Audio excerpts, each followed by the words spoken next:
Welcome to the Builders Podcast, episode 158, AJ Saunders, Easing Into It, How to Successfully Transition Your Business to E-Commerce. Before we jump into this episode, please subscribe to this podcast, hit that notification bell if you're on YouTube, and after a listen, please give us a thumbs up, like, and share, if we've earned it. With your help, we can reach more people and deliver these valuable from the trenches lessons to those that need it. Enjoy the episode.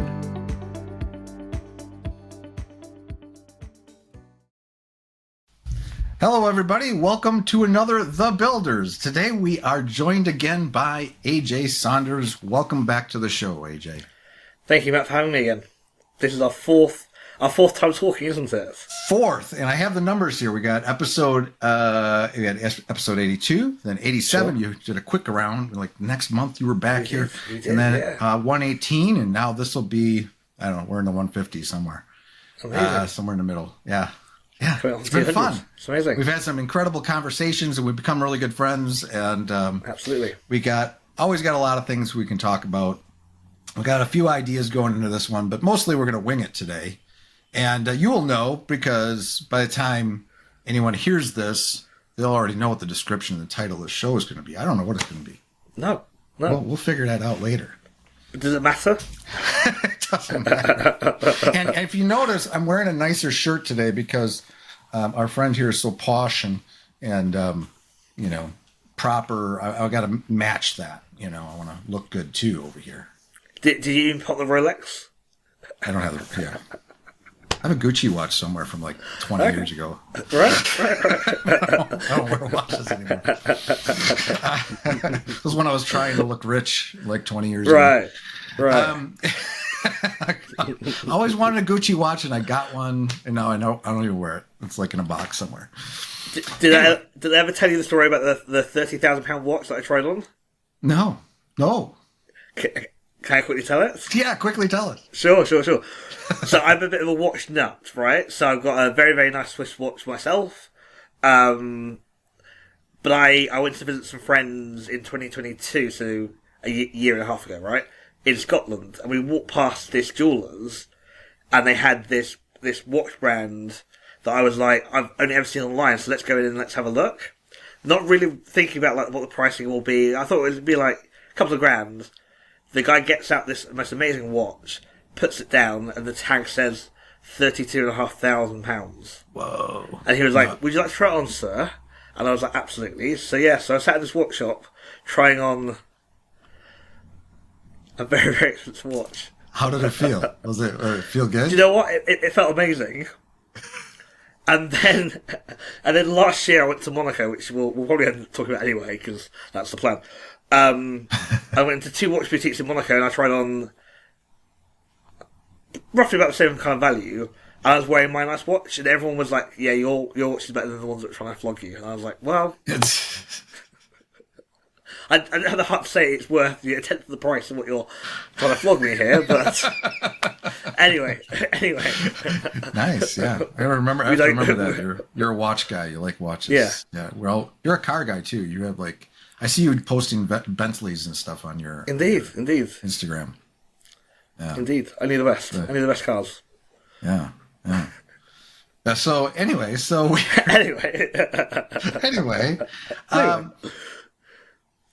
you are to kind of remind people, or people can go back to the especially the first episode. We probably talk more about your story and what you do and all that stuff. Sure. And so definitely encourage everybody to go back to those episodes. But maybe a quick recap of kind of what you do. What do you do in the world of business and helping people? Sure.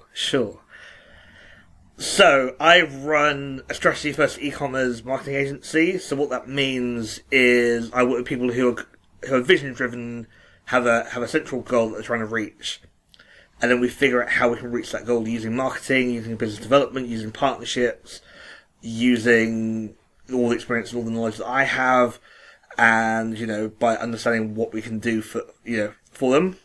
So I talk about marketing a lot, but actually it really is business development. And I'm really really passionate like you are, and I know this is where we have some commonality.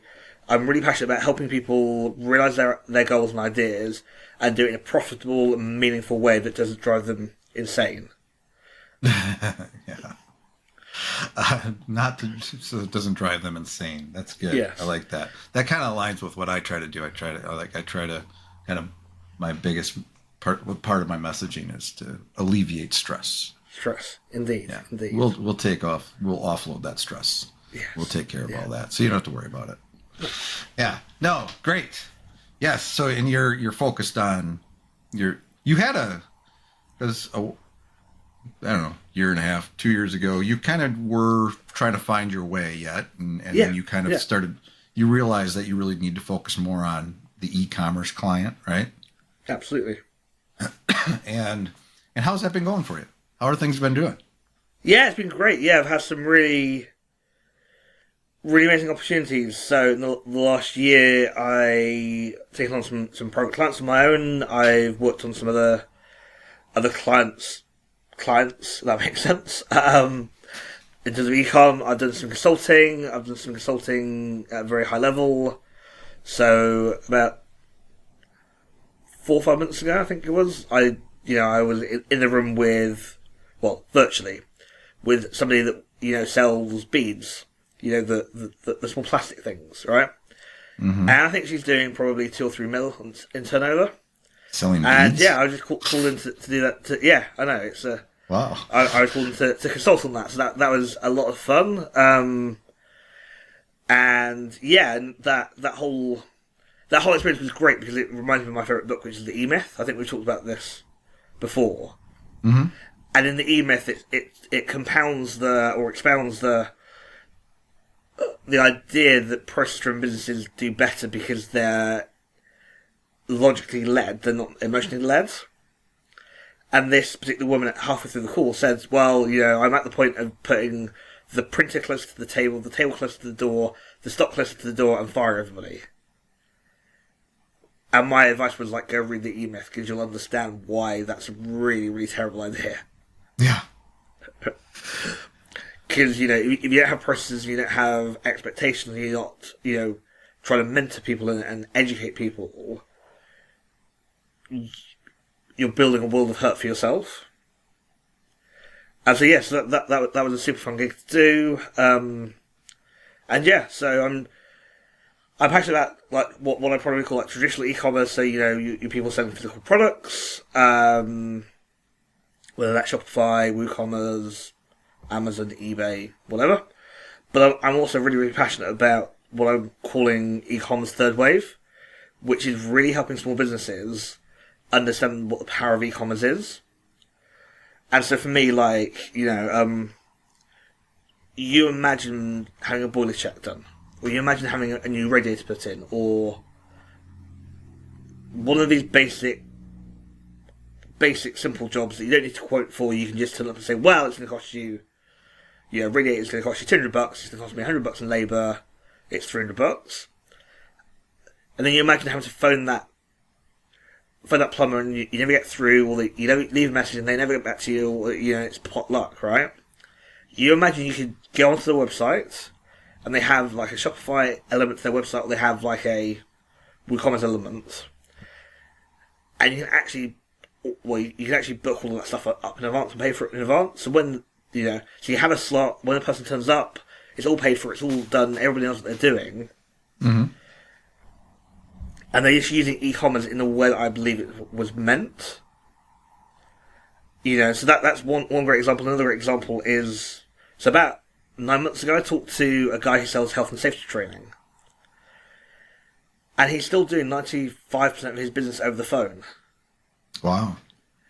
And for me, that's such a waste, because I bet you he has clients that he could capture who would be ordering at 2 o'clock in the morning when they're thinking, oh crap, I've got to put health and safety training for 2 months' time. Let's go online and let's see how I can do that. Yeah. Whereas he could have an e-commerce solution element to the website that just lists the 4 basic packages, lists all the customizational options with a price guide, and then it then converts it into a quote. somebody from the office a couple of days later can phone that client and say, hey, I've got this quote in, I've got 20 questions to ask you, can I just go through that? At the end of the 20 questions, if it makes sense, we can book you in. If it doesn't make sense, I probably have a recommendation of who you should go talk to. And so that's what I'm really passionate about, is trying to get small businesses to understand you can productize your service offering in a way that makes it easy for the customer to buy and for you to e-tell what you're doing. So productizing services. So you have services, and you can basically package those services up, so you can easily sell them on a website or whatever. Yeah. One of the things, it's interesting because I just wonder. It's always hard to tell how common something is, but if you're running into it, I'm running into it. It's probably relatively common that there's a lot of businesses out there still who don't have an understanding of what e-commerce can do for them, or a website can do for them. And they're still doing things the old-fashioned way. And maybe they like doing things the old-fashioned way. Some people just don't like to change. They're like, well, it's working for us. It's fine. We're doing okay. But there's a lot of reasons you can do it. It might save you, the time you're spending. It could save you time, energy. You can automate some things. You can make it easier and a better experience for your customers or whatever. When you mentioned that, I actually this past year have been working on some projects for manufacturer, and this manufacturer has been around since the early 1900s. I mean, like 1920s, 1930s or something like that. They became a business, and they've been manufacturing their products the same way pretty much all those years. Right. And everything has been done up until this past year. Everything's been done kind of manually, over the phone, written invoices. Yep. Everything is it's wild. And I actually went to the manufacturing plant. It's actually relatively local to us here. Sure. And took a tour and all this. It's a large business. They do really well. They're well known, and but they still do everything the old-fashioned way. But there is an initiative within there that they do know they should probably find themselves, at least get a little further into the 20th century. We'll get out an email account. Yes, right. There's something. But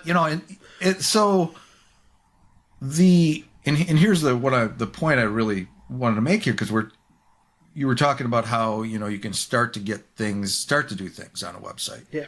It doesn't mean that overnight you need to all of a sudden be selling everything online.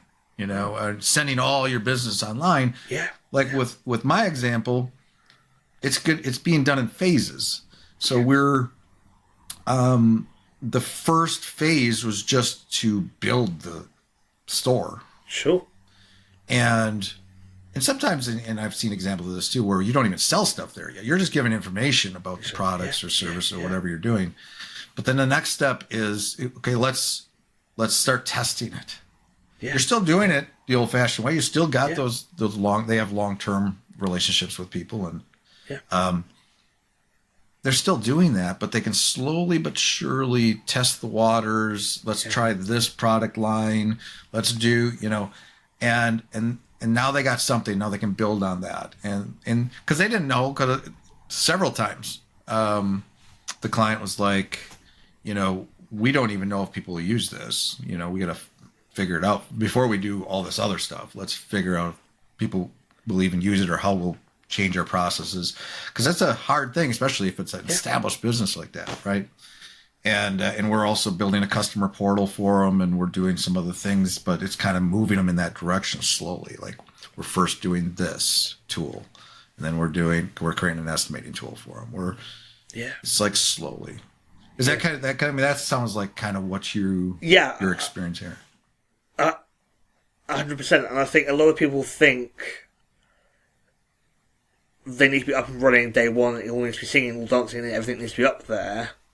Whereas I would actually say you have a service-based business, and you can launch an e-commerce solution over a weekend with a single product, and you can just test that. That is far better. We both know, because we've been in digital marketing now, probably combined 50 years, haven't we, between us? Close enough. Probably. Yeah, exactly. Somewhere. Exactly. Yeah. But we both know you iterate as you go and as you get more. You don't build out everything, because if you build everything, you're compounding the risk that you're taking. Whereas, at least if you say, right, we're going to do this little small piece over here first, see how that goes, see what the feedback is, and then we've only wasted, say, $1,000 or $2,000 versus a $20,000 project where nobody wants that at the end of it anyway. At least if you win the $2,000 version and you get no interest and you just wasted $2,000.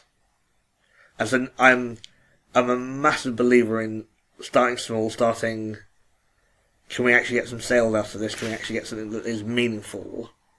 Well, it's like product. And then building. You've heard of MVPs, minimal viable products. You get something together. You get the basic infrastructure, basic feature, some feature that you can put out there and start getting feedback as soon as possible. I think we talk about stress and alleviating stress. And what did you say you wanted to without people going insane?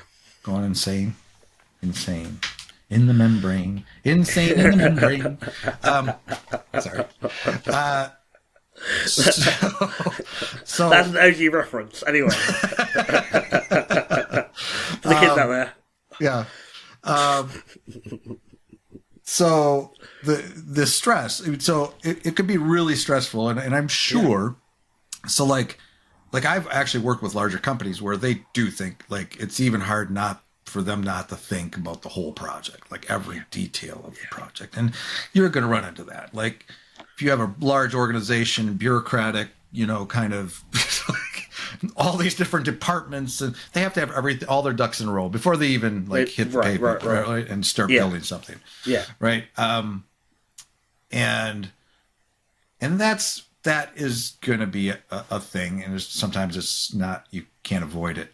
But for the average small business or for somebody that's, just getting started, that's not, you're not going to sit here for the next 6 months to a year trying to figure out your marketing and how you're going to do every little detail of your website and all your CTAs, are in order and you got your funnel built already. Yeah, you got your email follow-ups all built. You have, all these things that you don't need to be in place day one. Oh. You figure out what you need, you get, like what is the first thing we need, AJ? Like a website, a domain. Website. Yep. Yeah. And then, if you're on WordPress, get WooCommerce. Set the payment gateway. If you're on Squarespace, they've got I think it's a one-click ecom add-on. I'm sure in Wix do as well, and all of the other funky platforms, or if you don't have a website and you're looking at doing more kind of e-commerce and something like Magento or Shopify or BigCommerce, they're all e-com platforms that you probably use as a website, but they'll take more customization and they'll take more effort to get to that point. I don't even know if you have to go that far, so you could just put a PayPal button somewhere. Right. Yeah, love it. Click this button. You don't have to get too fancy. Give me your money. Yeah. But give me your money. Yeah. Give me your money. Click this button. Yeah. Well, I mean, that's a beautiful thing, though. Like, especially WordPress. I'm a WordPress fan because I do a lot of WordPress. Of course you are. Yeah. Not that there's anything wrong with those other platforms, but it's scalable. It scales with your business, and so you can start out really simple. If you do WooCommerce, you can start out with just PayPal. You can set up some basic features. I mean, there's things built into it if you need to care about shipping and taxes and all that stuff. There's plugins that you install to do those things, and just keep it basic. I mean, the challenge for like us as developers is like when you have an established business like this manufacturer or whatever, where they have to have all these things day one, and that's harder because then you're having to build custom features and all this other stuff. But the average person, though, I think can just get in there and just get something going. Yeah. So e-commerce.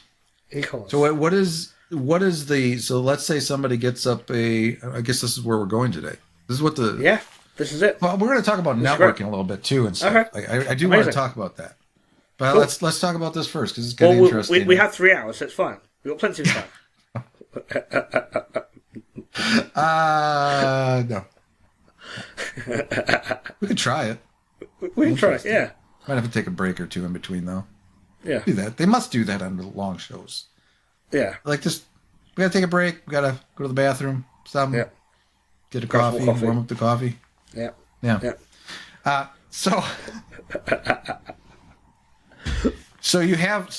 when you get that, so when you're helping somebody, let's throw this back to AJ here. Please. So somebody, let's say you talk somebody into getting that basic setup, get her going. What's the next thing you do for people? What is their next priority besides just getting it set up? So you talked a minute ago about minimal viable product, MVP. For years I've been talking about MVM, minimal viable marketing. Right. I like it. And what I mean by that is you're trying to do the bare minimum to see if there's traction in that channel. Right? Because, marketing strategy, and I got deeper and deeper into marketing strategy.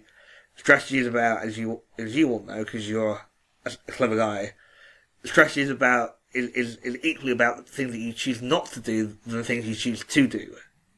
Yeah. And so with your marketing mix, you obviously can't be everywhere and everything. But what you can do is you can say, right, we're going to put 90% of our resources into SEO, which we can come back to in a second, or pay campaigns. But actually, then we can spend the 10%, the risk capital, if you like, on doing MVM. Your Facebooks, your Twitters, your things that may not move the needle, but you may try and make it get traction, then you can reallocate into. But by doing things, by being on a variety of platforms where your user might live, you then create what I call like a multi-stage funnel, which is you're essentially following them around the internet legally. You can legally stalk somebody. You try it with a sandwich board. Somebody walks into your shop and you follow them around, the next 4 streets of the sandwich board. The police will come and get you, but we can do that online legally. Right? Right. And so for me, it is that. It's trying to figure out where you allocate your time, effort, money, majorly, and then what you can do, in terms of just getting stuff started. What I say in terms of promotion, and this is why it works, this is why e-commerce I think works so well for established businesses. You probably have clients that are screaming out for you to make it easier for them to give you money. Because they don't want to have to phone you all the time. They don't want to pop into the office. They want to be able to do it when they're ready to buy. And so I bet you, if you have an established business with say 50 to 100 customers, and you email them or you call them, and you say, hey, we've got this great new website, you can purchase our top 3 products through it, we'll be adding more products as the months go on and as we get more interest. If you need a demo, call us and we'll send somebody over to help you do it, right? So, I'm a massive fan of spending no money. Must be British. I'm a massive fan of spending their money, and I think you can do things like direct sales that can push people to the website. You can do things like emails, you can do things like social, you can do lots of very, very low cost, low effort that actually then drive your first 20, 30, 40, 50, 100 sales. And then from there, then you can start to think, right, is this working out? And if it is working out, you can then look at like Google AdWords, or you can look at Bing advertising, or you can look at running Facebook ads, or you can look at Reddit ads, or whatever, wherever your market sits, and you can start to scale that way. Yeah. And all of that stuff can be highly targeted in terms of what you're trying to do, so you can run Facebook ads just in your zip code or your postcode, right? And that can be a really, really great source of you actually getting awareness and you getting a good amount of traffic to the website where people can get educated on what you do and how you do it and why you do it, versus them having to pick up the phone and you say, oh, well, all that information is on the website, is out of date. And you're just like, great, cool. Thank We've you. both experienced that, haven't we? By the way. Yeah. You phone the business and they go, yeah, I've done that since 1974. You're like, cool. Fantastic. No, one of the things that it stands out from that is, I mean, first of all, you don't have to start out day one with this huge marketing plan and this allotted budget to do all this advertising. Like when, like for me and my agency, when I started out, the first thing I did is just shout it from the rooftops, everybody I knew, and reached out to people and just made it very, very obvious that this is what I was doing now. And I started getting referrals and through that effort. And that was the 90% you talk about. Like, this is my where I'm getting my sales right now in the beginning. But then over time, you start trying different things. Yeah. And you put a little effort towards that, a little effort towards that. Some things it doesn't, not everything works that way though, right? Because there's certain things that you need. So I'll give you an example. So one of the things we try to do, or should I say but as an agency, I say we a lot. So we try to do. That's fine. Is we try to do direct, like cold outreach, direct email, or sending emails out, and we do it by the hundreds of email. We have these little campaigns. We did it like 3 times, 3 different waves. Yeah. Limited. Some, definitely got some responses. Most said we don't need anything right now, but we do have a couple contacts we made from those efforts. But it's one of those efforts, though. I realized I was thought about doing it again this year. We're not going to. We're going to actually have a different focus this year. We're just tripling down on what we're already doing, basically. But one of the things I realized, and I just read a book by Alex Hormozy. You probably heard of him. I've heard of him. Maybe he's out there. He's got a couple books. One is $100 Million Leads, and he talks about different ways that he's driven traffic, and he uses examples. And what I like about him, he uses real world examples, like how he did it and how he suggests the average person does it. But there's a certain thing, like with cold outreach and stuff, you can't just do a little bit because it's a numbers game. It's to really get the results and figure it out. You got to start thinking in numbers like tens of thousands, and so it's something that you have to be built and have the ability to do that and invest that time or invest in the team to do that or whatever. So there's certain things you might not be able to do. But there's a lot of things you can do. Yeah. But also I think there are certain things that we, marketing that me and you can't do because of the nature of business that we're in. So, I can't really run paid ads on Google, right? Because people go to Google and they type in, e-commerce agency and they're looking for something that they can compare a quote to that they've already got. They're not hot leads, right? Yeah. Whereas and you probably are the same, you probably can't advertise on Google or on Facebook what you're doing because people are thinking, well, they want cheap, they want cheerful, they want quick, which is not what you do. Yeah, now it's about because you're a professional, damn it. How cheap can we get it? How cheap can we get it? But for me, for me, I can expend my time, effort, and willpower on talking to people like you who there's some synergy involved in what we can offer each other, but there's no competition. But there's also the safety in. So the classic example for me is you can develop an e-commerce website and say, well, I just develop websites. I've got a partner who does the marketing, who's excellent, who has a background in e-commerce. You should go talk to him. Hey, actually, let me arrange a call and we'll get him in on that call, right? That's been a much easier sell than me having to go find that person cold and do all of that lovely stuff. Because they're already in trust that you're not going to screw them over.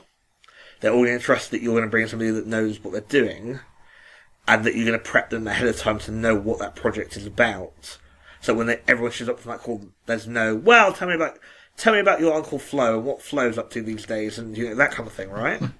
You don't have to do any of this. You just have to say, right, what do you need? Great, cool, we can do that. Fantastic. Right. Here's what it's going to cost, and here's what it's going to look like.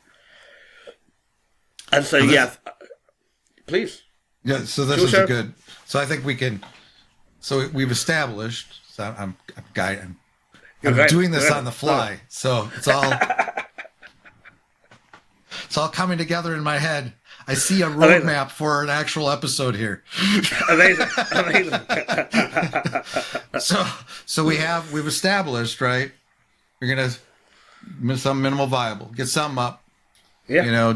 You don't have to, have everything mapped out. You don't have to have this big budget or anything day one, and all that. And you want to have a little bit to test different things, but you have your core thing that you're going to do, and that you probably have decided is your best bet. Maybe you're good at that market. Yeah. Anyway, so you got that going on. So now let's kind of go into, like, you and I, like, you're talking about, like, more like networking and things, and sure. Like, for me, a huge part of my business, probably most of it, is from referrals, from partners we have, agencies, other agencies we partner with. A bulk of our business comes from that, but it's just also this network of people that I've built over the years, even before I had the agency, people that have sent me business and good contracts and stuff that have come out of that.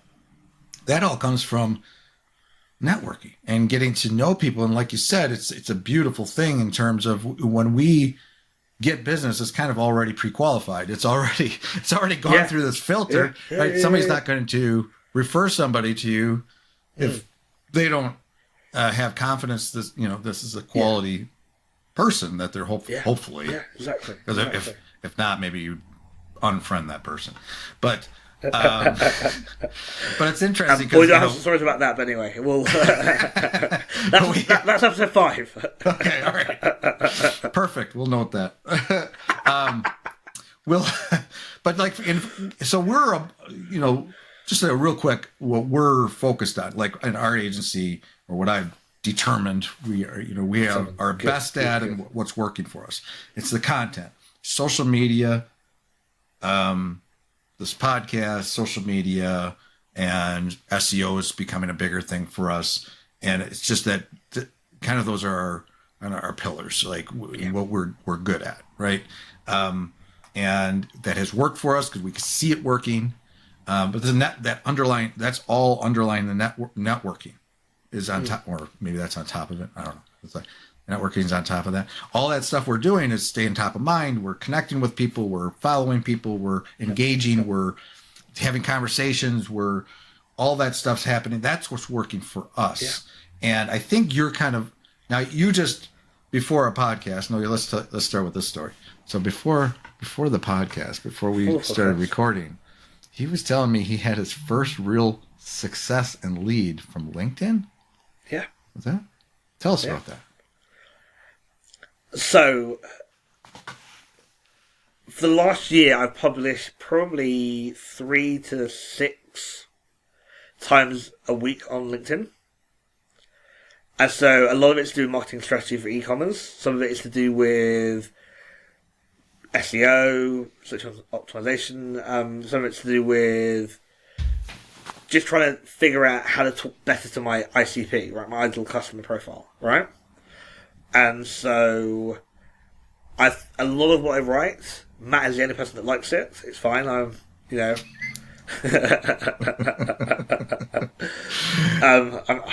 kidding, folks. I've got some other friends. There's at least a few more people.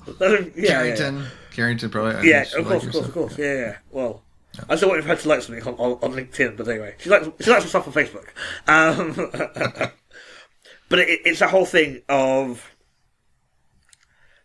I'm just trying to regularly post about what I feel people should A, know to have a quality conversation with me, B, what other agencies are going to do to them that they may feel that are disingenuous, or they may feel that are shady tactics.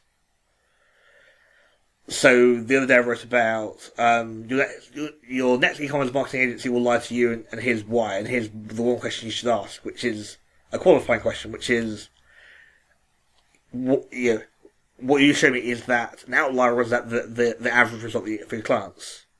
Because I bet you 10 times out of 10, that's the outlier, that's not the average.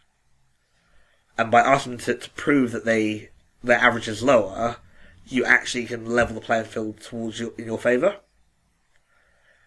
So I'm writing those kind of things, and yeah, I had a discovery call this week where somebody said, I've been loving what you've been writing on LinkedIn. It's been really, really great. It hasn't been hyped. It hasn't been verbose or over the top. And I was like, that's cool. That's really, really cool. And so yeah, so I had nothing to do with this person before. I don't even know how they found me on LinkedIn, but I know that LinkedIn works really, really well. Yeah. So. And I'm excited for that because it's good. It's good to hear real world examples when something actually works, and hopefully that will continue if you continue doing what you're doing. Yeah. I mean, it's funny. I always think like, if somebody followed Matt or something, and they see us doing the same thing for like 3 years, that thing's probably working. And that's why we've been doing social media for 3 years, because it works. Yeah. I have lots of I always get excited when my VA or whatever is, she's like, hey, so and so, there's a message waiting for you on LinkedIn, this connection, or we landed some business, and you can track it back to this. Yeah, they met us, they saw our stuff on LinkedIn, and here's the beautiful thing though, we're not Gary V's, we're not. No. We don't have thousands and thousands of people engaging with our posts. Absolutely not. No. I mean, I'm getting up there. I get excited when I get over 10 likes. That's like, oh, that's a good one. But it doesn't, you don't have to be, go ahead. I just say, I get super, super excited when I break the 500 impression mark. Because that's a priority, right? I'm at 300, 400, and I'm like, holy crap, we got 520 today. I'm like, I can go home. And what's awesome is you try to learn from it, and you're like, let's do that again. And then, exactly. Yeah. It's not as easy. But here's the thing. Okay, so number one, you don't have to see that engagement and feel good about. Well, it feels good to get likes. Well, of course. But that doesn't mean no one's seeing that. And no one's going to, and the other thing though, too, when I'm hearing you, and it's the same for us, is that you have a plan. You have some kind of structure. There's a messaging behind what you're doing and an idea of what you want to post and why you're posting it. Right? Can I expand on that just slightly? Give people some useful tips? Yeah? Yeah. Cool. And so it obviously has to be relevant to what you do and what your ideal audience is. That's who you're speaking to. Like, who's your ideal? And not everyone following you is going to be your ideal audience, but you want to segment them. This is who I actually want to be. Like, for me, maybe it's at other agencies. Yeah. That's why we talk a lot about agency related stuff, or somebody that WordPress. We talk about WordPress a little bit. Yeah. We want people to watch our podcast, so we post about the podcast a lot. So you got a plan, and you're doing it. And also the other thing I hear from you is the consistency. Yeah. You're posting, what do you say, 3 times a week? Yeah, most of the time. Yeah, Mondays, Wednesdays, and Fridays, or Mondays, Wednesdays, and Thursdays. Imagine if you made that 3 times a day. Right. That's what we do. We try a little bit. Right. But that's just, okay, you got a result, right? And this is what you were talking about earlier, right? You're testing the waters. You got a result. And now, that might actually be working with this little bit I'm doing. Maybe if I scaled it up a little bit, I could get more business. So on that, because this is the important loan that I've made this week, and this is critical. So if you're not listening, put your earphones in and listen to this, what I'm about to say. What I've thought about since this happened earlier in the week, I've now gone back and said, right, what topic should I be talking about that talks to my ideal client and not talk to the market? I'll give you clarification on that, because I feel this is really, really helpful. So I could write endlessly about SEO work, right? Or I could write endlessly about email, right? Because those are the two channels that I have done the most in and that I'm most comfortable talking about. But if people in the industry want to like that kind of content, but my ideal client doesn't care about that content, I'm then just developing a following that isn't actually exactly right.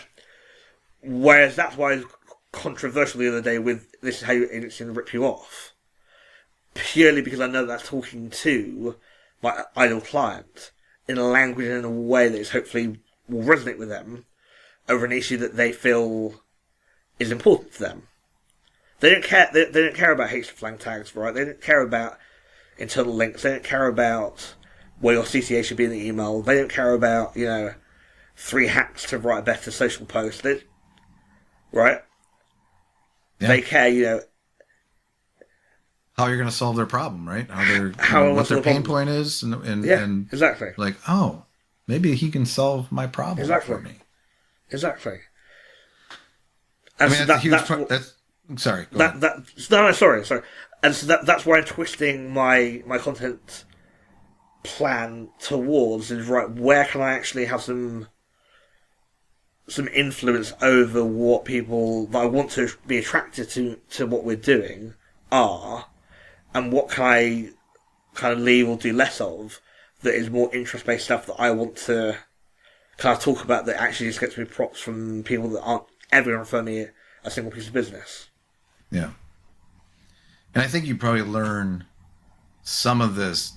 Now, with marketing, sometimes things bleed into other things. Like, there's a lot of things that you do in the SEO world.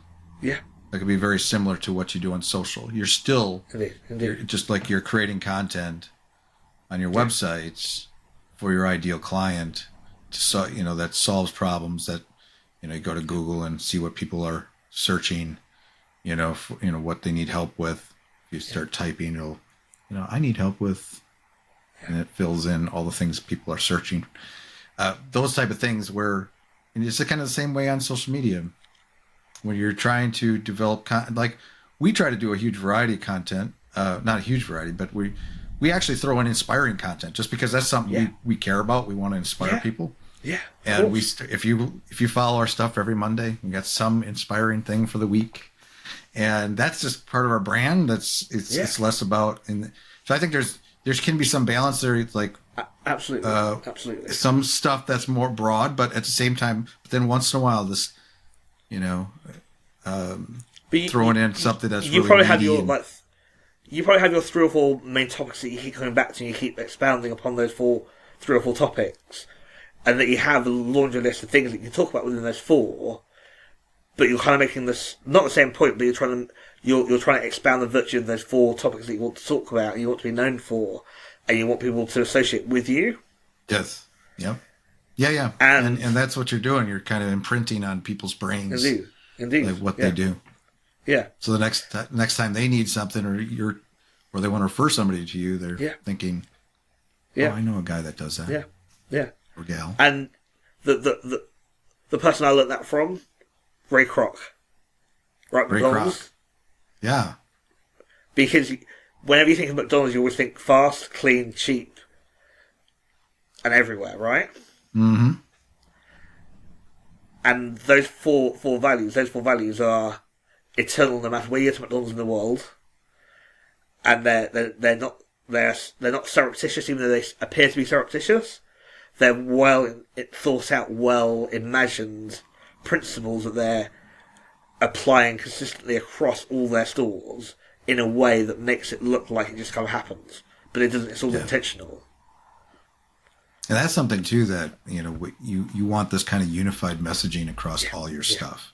100%. And this could, again, where SEO and like we look at, we have a grand strategy around all our different properties, our websites, whether the podcast site and we got a plugin site, we got our agency site, we have Matt's blog, all that messaging, all of it ties in together.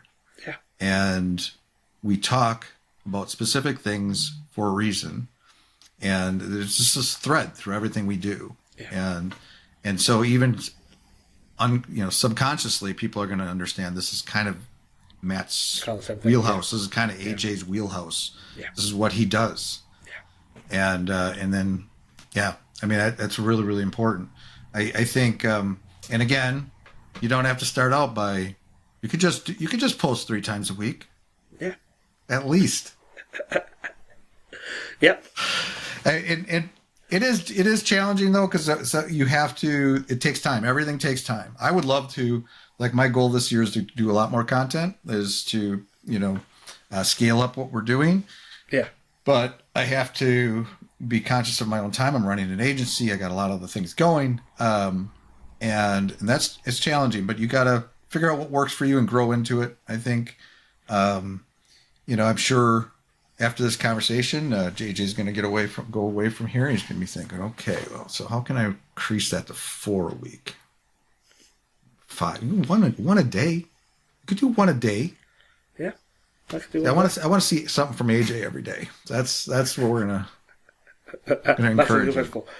So, but just on that, because this is another really important thing. I don't know what I said. So. This will make sense in a second. Just stick with me. So, a client of mine currently. Last year we went through, I think, 5 different project management tools. We went through Monday. We went through Asana, ClickUp, some other thing, and then we landed on Trello. And in November, I was like, just looking at how confused I was into storing things in one central place. And so I'm now using Trello. I got a Trello board, literally for all my previous social posts. I think that's great. That's a great post because I can reuse it.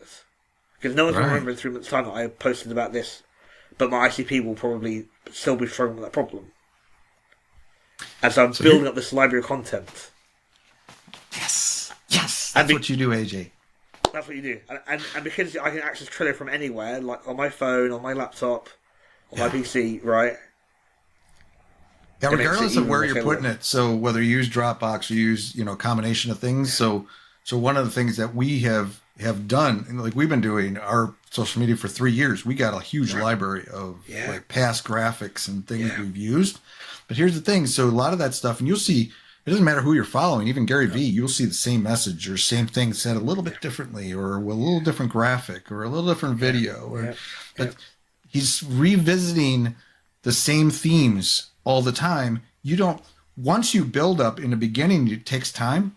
You fill, whether you're going to fill up your Trello board or whatever you're filling up, but then you can go back and take even a graphic and just take that same wording or whatever and just put it in a new graphic, something fresh and new, maybe a little bit of a different spin on it. And that saves time, and that's a beautiful thing. But the other benefit of using Trello is that I can be sat in the car waiting at a stoplight, right? And I can have that 2-second idea where I think, that'd be a great idea. And rather than writing down a piece of paper or writing it as an email, I can just load Trello and write it in, and then save it forever. Yeah. I keep doing that. I keep doing that when I'm on the bus, on the train, whatever, right? Yeah, I always have a brainstorm board somewhere. Those random ideas, or if you're walking the dog or something, if you got a dog. Of course. You suddenly have this random idea. There's so many times where I will stop, especially if it's, sometimes something sparks. Like, I got to remember this because I know I'm not going to if I don't write it down right now. But you have a place to go. You just open up and put it in there, or even record something.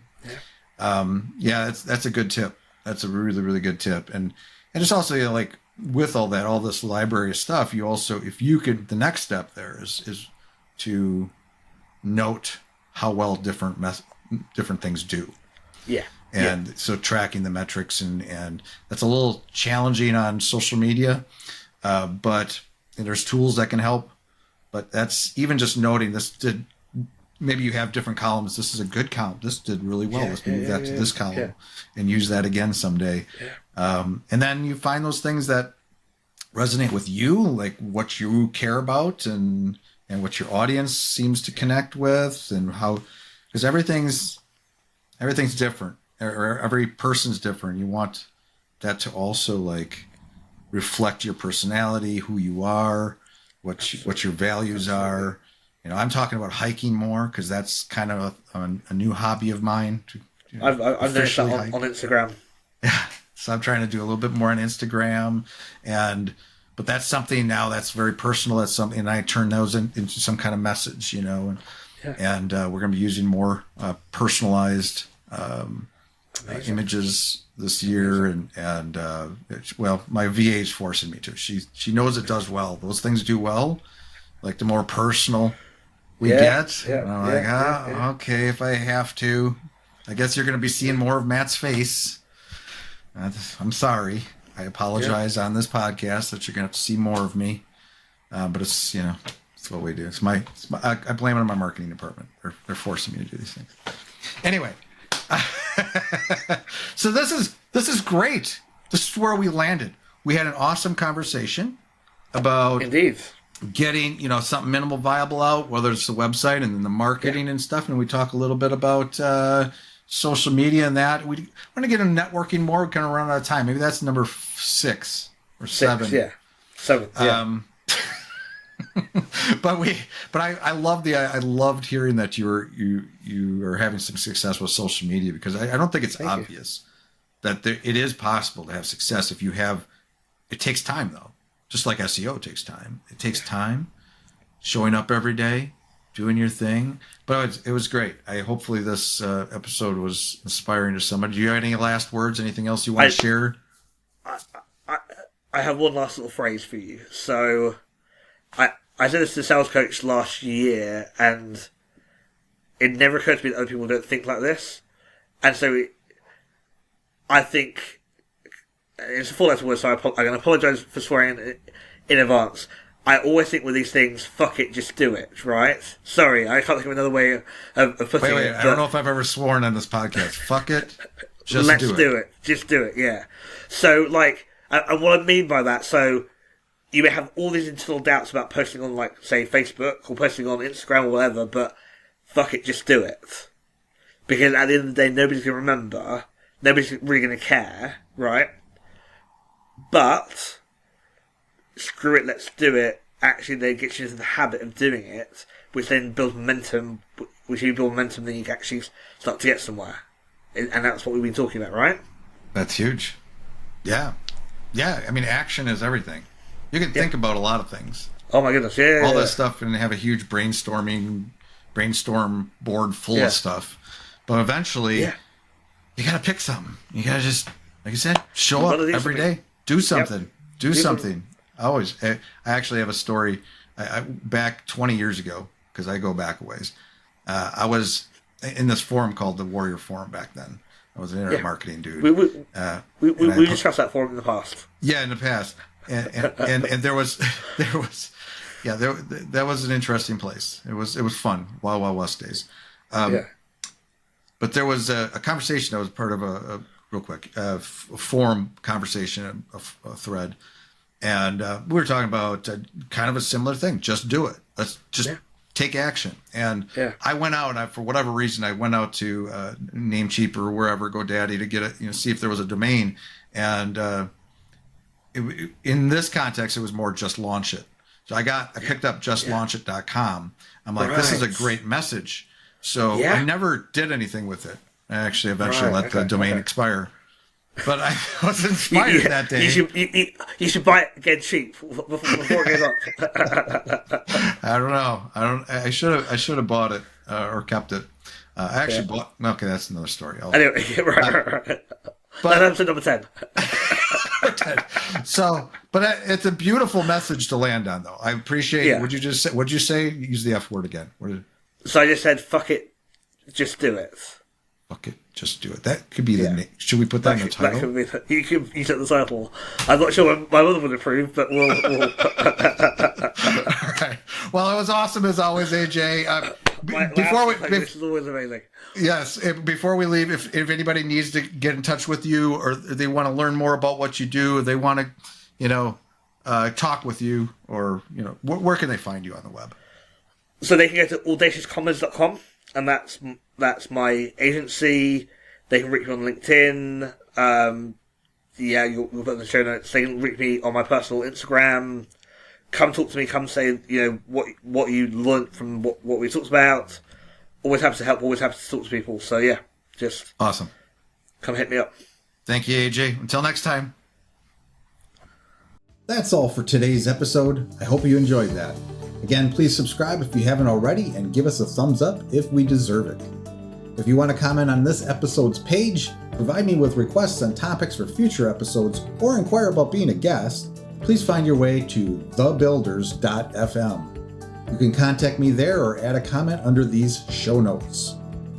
Now a word from our sponsor, my agency, Unified Web Design.